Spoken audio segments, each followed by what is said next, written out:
Thank you for joining us. You're listening to the St. John's Farmers Market Radio Almanac. This is a show about business and market culture in and around St. John's, Newfoundland. This program is produced and recorded at CHMR FM 93.5 FM in St. John's, Newfoundland and Labrador, and is aired on other great stations in the province and elsewhere in the country. It can also be heard online at www.chmr.ca. I'm your host, Matthew LeDrew, owner and operator at Engine Books, the province's fastest growing independent publisher of books. Thank you for joining us for another special episode of the St. John's Farmers Market Radio Almanac. I am here with Janine McDonald, one of the fine people who works with Cheerio Creations, one of the wonderful businesses at the St. John's Farmers Market.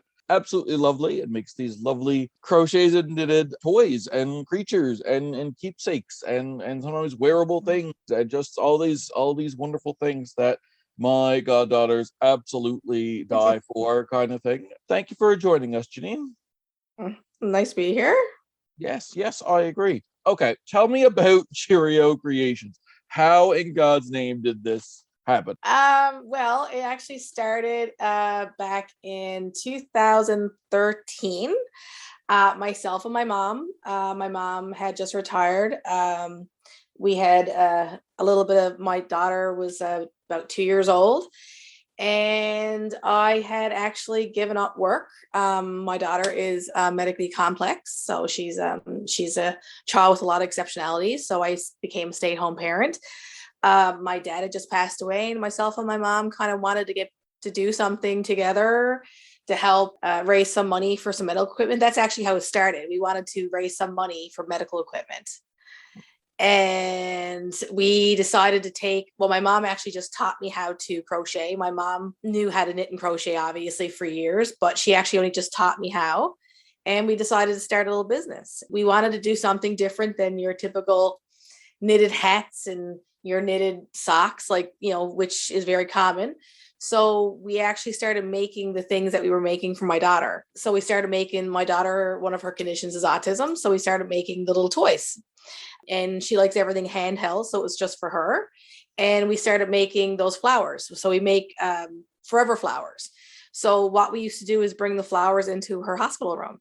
Yeah. And we wanted to make the things that we're making for her and bring them out in public, and because they're for everybody. And that's kind of how the ball started rolling. And here we are, 2022, still going. That's crazy. It's almost 10 years. Yep. Okay, that's really awesome. That sounds like a wonderful, and especially like the family connection into the business. Mm-hmm. You know what I mean? Like that's brilliant. A lot of your family, a lot of your soul is in there. We didn't know that we were going to continue to be doing it so long. At first, like I said, it was more along the line of a personal fundraiser. Yeah. And it just kind of our stuff became popular. We enjoyed doing it. My mom being retired, and myself, being a stay-at-home mom, had given up a 20-year career as a chef. Wow. I'm actually, a trained cook. I worked for 20 years in the cooking industry, and I became a stay-at-home parent very quickly to look after, like I said, my daughter, and it became something that became something not just for her or just a fundraiser. Became something every weekend that we were able to do together as mom and daughter, and an outlet, really. And it just kind of snowballed and continued. That's amazing. That's very fun. Tell me about the forever flowers. They look so cool. I love their look and the little like plastic dome and stuff like that. They're very fairy tale-esque. Well, how that started was my daughter loves flowers. Mm-hmm. And in the hospital, obviously, there was a lot of allergies. We weren't allowed bringing in a lot of flowers because of allergies and scents and latex.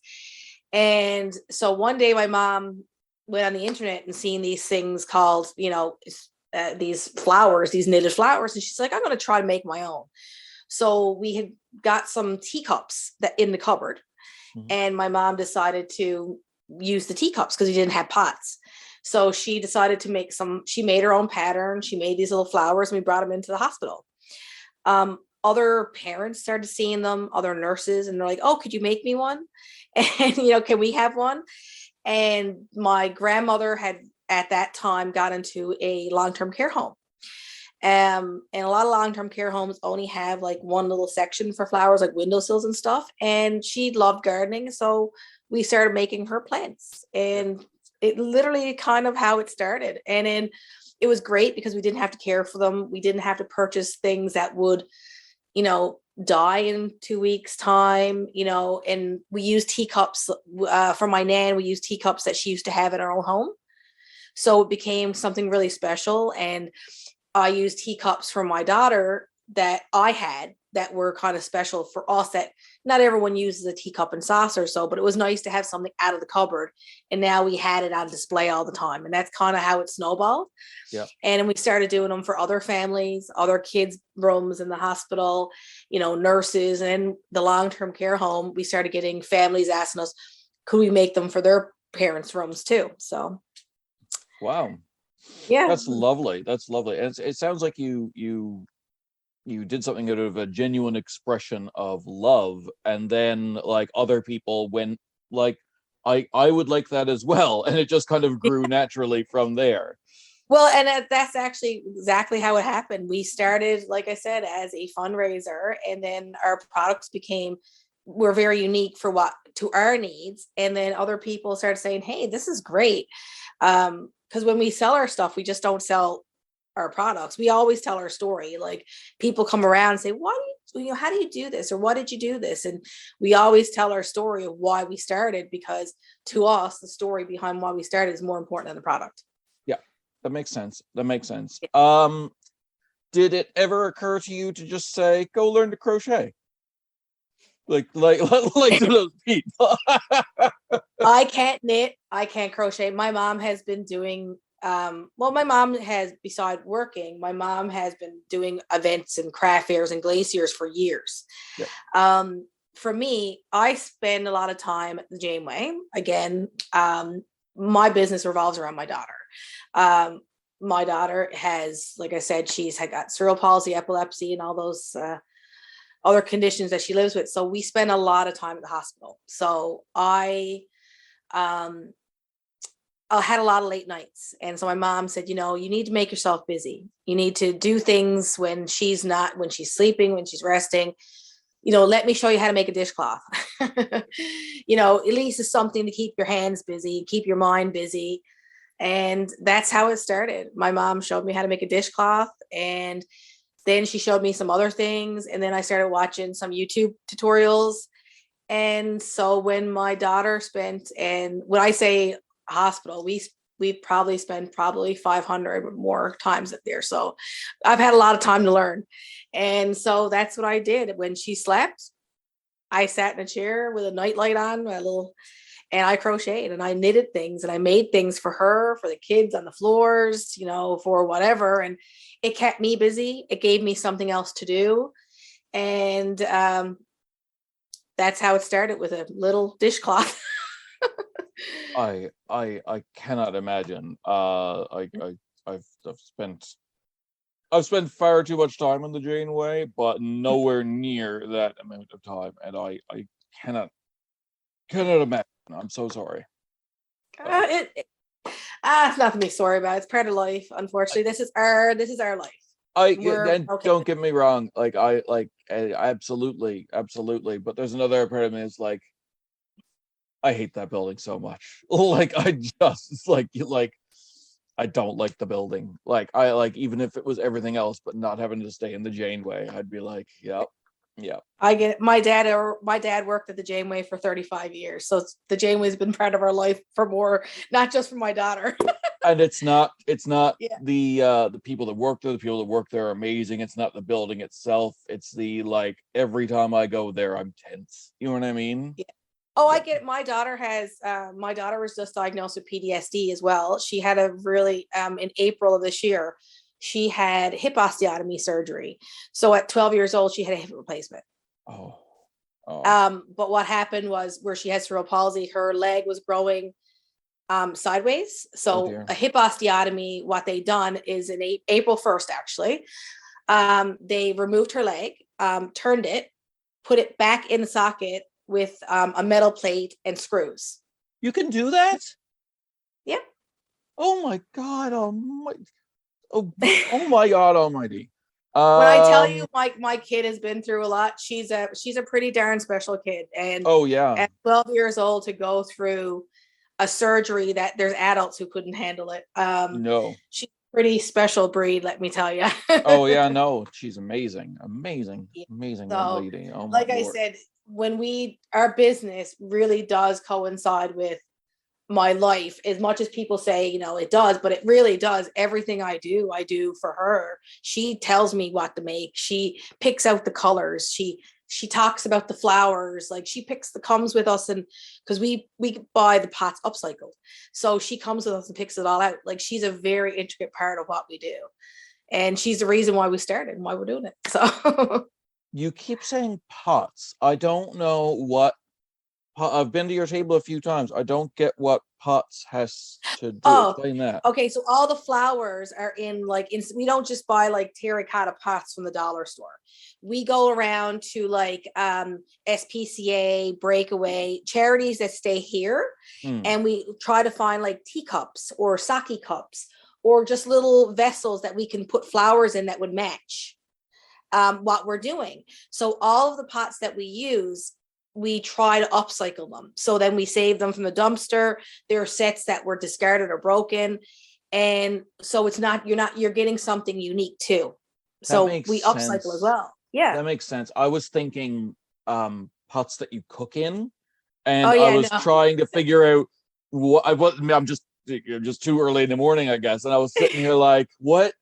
I've never seen one of those metal pots at the table. What am I missing? I call them pots because, well, they're flower pots to us, but it's the But they're vessels that we use to put the flowers in. It's teacups, plates, it's whatever we find that we're like, oh, that looks good. It could be a candle holder that we thought would look great with a flower in it. Yep. And we try to upcycle. So that means we're upcycling. So we're saving dishes that people would probably abandon. Yep. And B, like, it's something unique. So you get that flower with that cup. You may never get that cup again. What about the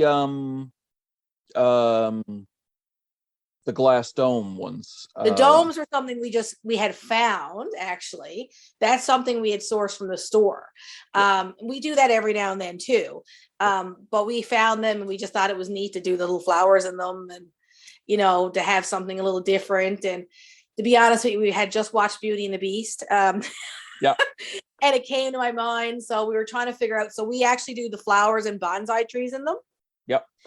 So we just said, okay, well, how can we make this our own? So my mom makes all the patterns. We don't use patterns. My mom can look at something and just do it. Nice. And we do have a copyright on one of our plants. Nice. Our picture plant is actually, we copyrighted that design 5 years ago. That'd be the one.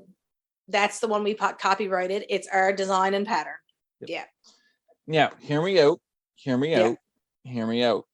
Okay, so you got the dome, right? And that one's not upcycled. No. Okay, hear me out. Soda bottles. And the flower grows up into the soda bottle, and we use the colors of the thing. Actually, really funny, because the guys who do the recycling for the pop bottle lids and stuff, actually brought that up to my mom. Yeah, no, that's wonderful. It's like the ship in the bottle, but it's a flower in the bottle. You know what I mean? Yeah, we actually talked. He actually told us they could actually form the bottom for us and like fix the top. Like, yeah, we actually were talking about that. That'd be wonderful. That'd be beautiful. Yeah. And I'm picturing like using the colors that you would use, like use Pepsi colors, use Coke colors. Yeah. You know what I mean? Yeah. Wonderful, beautiful stuff. My goddaughters love your stuff. Freya and Aurora, the girls that come to the table, the Engine Books table, and bop around there. I look forward to weekend hugs. Yes, they are. Yes, they absolutely adore everything at the farmers market. I don't think they actually like me. I think they like the farmers market. But yeah, they have. They've bopped around and learned to socialize and all that kind of stuff there at the market. They love your little dinosaurs and turtles and anything that's felt and reptile. It's that they absolutely love. How do you come up with some of the? I mean, you said your daughter's involved in it. Tell me about some of the other little creatures. How do you? What do you like to make the most? What one do you dislike to make the most? Well, the ones I don't mind making any of them really. I do find I do we hand sew a lot of the parts in, like, so doing like cows and giraffes, I hand sew all their spots, and that's sometimes a little bit tedious. The first thing I ever made was a turtle. And I love the little turtles. I'm pretty smitten with my little turtles. They were the first thing I ever learned how to make. And I do like the turtles. I gotta say, the turtles are my little thing. I like my turtles. And I like the fact that, like, we also with our pets, they're not just for kids. Like, we design, they're made with cotton, so they're not made with wool, because wool is not known to be nice sensory for your hands. And I have a nephew who's an adult with ADHD. I have numerous people that I know who like to fidget but wanted something quiet. So they like our pets because they can stick it on their keychain and they can still fidget with them.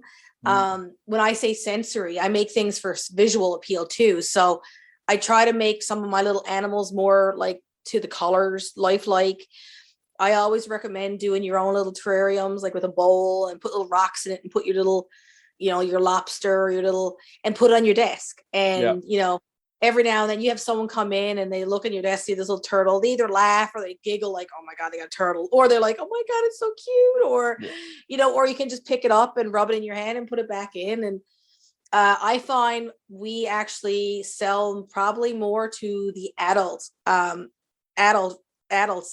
our pets, actually, with our little sensory pets. And even long-term care homes. I've made little like puppy dogs for some of the adults.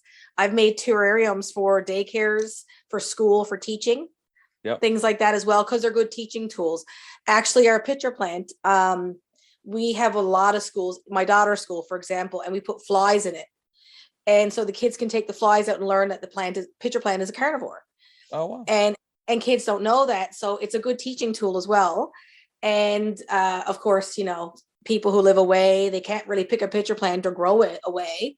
Yeah. So, it gives them an opportunity to bring something home, and on top of being a teaching tool and a sensory tool. Awesome. Yeah. That's amazing. I love it. Okay. Oh my God, that's so much fun. All right. Cool. New respect. I always liked it, but like new respect. That's awesome. Fun stuff. Janine, if you were trapped on a desert island for the rest of your life, what 3 books or movies would you want with you? Well, movies. Okay, so this is totally up. I love Reservoir Dogs. Love it. Right. I'm a little bit of books. I actually like the Anne Rice books, the Vampire Chronicles and the Witching Hour. I actually really enjoyed them. I've read them numerous times. I don't know, just something about them that I can go back and read them. Let me see. Another movie that we really liked, I've watched, Beaches. Okay. All right. Can I ask you a question about the Anne Rice stuff? Sure. Okay, so I read them for the first time last year. My first book last year was Interview with the Vampire, and it blew me away. I'd long loved the movies and stuff like that, or the first movie and stuff like that, and was like, okay, you know what I mean? Like, and it's, I didn't like the movie. I liked the first one, but and I think I just watched it at the right age. You know what I mean? But okay, so read it, loved a lot of the themes, loved the subtext, all wonderful. Picked up the second one. I have never been so like just this big drop in like how much I liked something to dislike something from a first one to a second one. Yeah. Is that trend going to continue, or should I pick up the third one? Because right now I'm like, nah, I'm good, Anne. I prefer the Witching Hour Chronicles over a lot of the vampire ones. I can't remember if it's the third. I'm thinking of the colors versus the names of the books. I can't think of them offhand. Keep talking for 1 second. Yeah. I think it was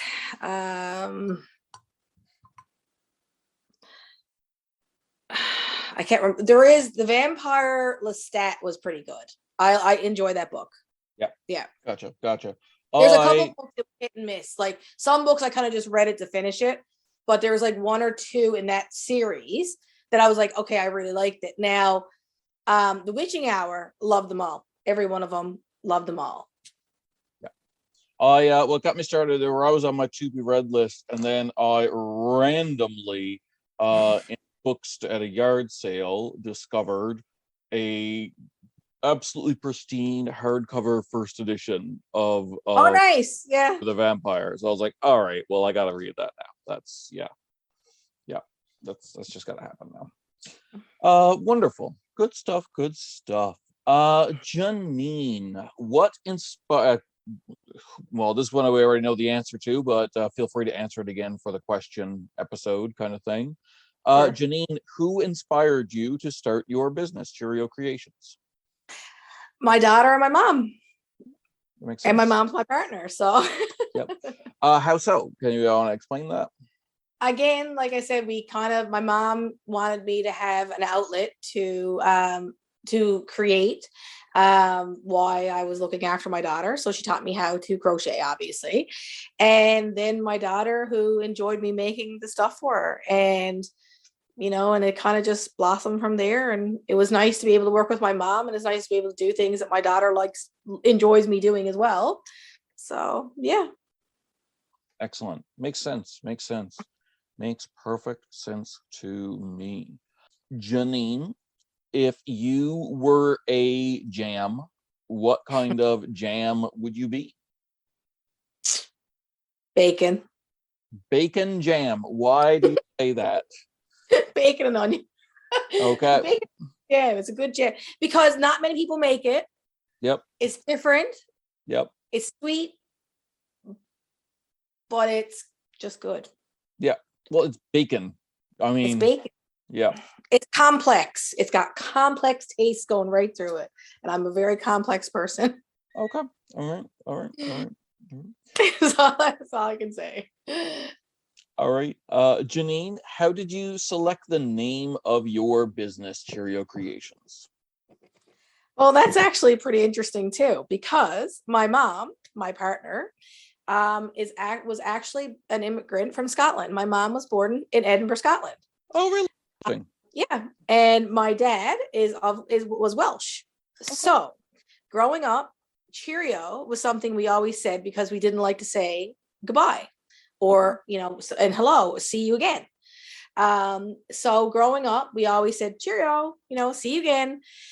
And when we started the business, we thought Cheerio would be a great name because see you again. We never like to say goodbye in our family. So, and, it just seemed really fitting to say see you again because we hope to see all our customers more than once. So Cheerio Creations was kind of born, and yeah, it's not stuffed with Cheerios. At least once a day in any event I do, I always get either the joke or the question, do you have Cheerios in your stuff? Yeah. No, it was actually because of my family's heritage. Yeah. Yep. That makes sense. That makes sense. I like it. Janine, do you read reviews of your business, Cheerio Creations? If there are any, if so, how do you deal with good ones or bad ones? I do read them. I do read them if I get them. We haven't experienced a whole lot. We did have an article posted a couple years ago across Atlantic Canada, written by Danette Dooley, which got some really good reviews. I never seen anything negative, and it was in 9 provinces, I believe. Nice. So we hand out a flyer with our products, and that flyer is excerpts of that article that was written about us, which is most of the story that I've told you. We look at it as, look, we do what we do. We enjoy what we're doing. We're not like anyone else. Our story is what, for us, our story is more important to share sometimes than our items. We appreciate people who want to listen. We appreciate people who want to buy our stuff. And if you like it, you like it. If you don't, you don't. But we haven't really come across, we've been doing it this long now and really haven't come across a whole lot of not wanting to like it or not people not liking it. So I really haven't experienced good and bad, but you'd have to be a kind of a cold soul not like, I understand not wanting to purchase one, you know what I mean, where it's like I could see myself buying a little terrarium and stuff like that for my desk and stuff like that, absolutely. But like I can understand not wanting to buy certain things, you know what I mean, like some stuff is definitely like my goddaughters are buying it and I'm not, all that kind of stuff, but like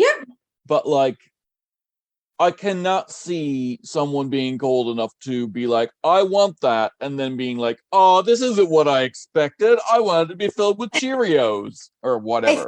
I think people, I think when we tell our story and also how our products can be used, I think people value that a bit more, because like someone will look at our flowers and say, oh my God, they're so nice. And once we kind of tell them, like someone will say, well, why did you do this? And we explain why we started and the uses for them and that they're scent free, and how a lot of the flowers you can't pick, like lupin, we do lupins, we do sun, and you can't keep them year round, and how we upcycle the pots and things like that. I think once people say, oh, okay, I didn't think of that, then they're more inclined to appreciate it a lot more.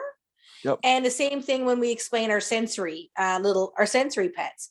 I mean, we do other things, like we have cotton products that you can use every day that we design for like accessibility for people who have issues. And we have like, other things, but the main two products, I think once we tell people why we make them, their value and their use, people end up saying, oh, gee, I never thought about that. That's a great idea. Or, okay, now I understand it, and they appreciate it more because then they find use for it. Yep. Versus thinking, what's it for?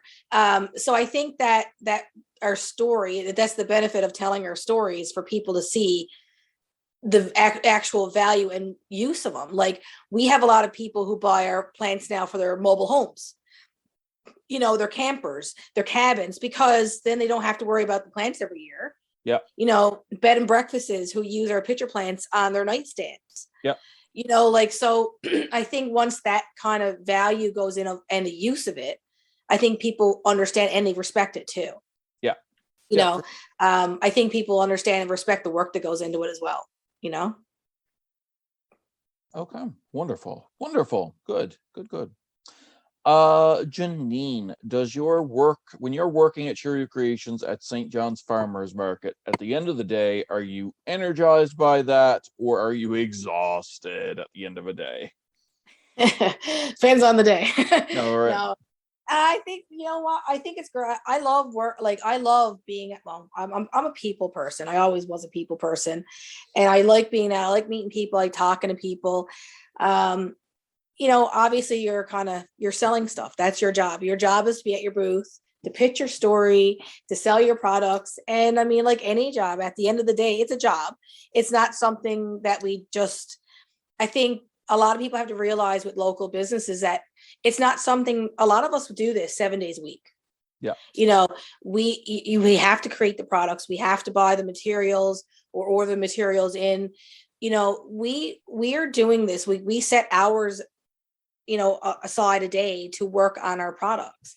So like any job, when you do that from 9 to 5 or 9 to 4, yep. Like any job, you're tired, but you're satisfied too, because it's nice when you hear the comments saying, oh my God, that's so beautiful. Or when the kids come over and they love your stuff, or, it's nice at the end of the day to know that people appreciate what you do. Yeah, absolutely. All right. Well, Janine, thank you for so much, and thank you for coming on the show. Thank you for everything you do with Cheerio Creations. Everyone, check Janine's booth out this Saturday at the St. John's Farmers Market. Yeah, great. Thank you. Thank you. All right. Well, thank you for coming on again. For all of you listening, we'll be here the same time next week to talk more about business culture in St. John's, Newfoundland and Labrador. Be sure to drop by and visit our guests and all the other vendors at the St. John's Farmers Market this week.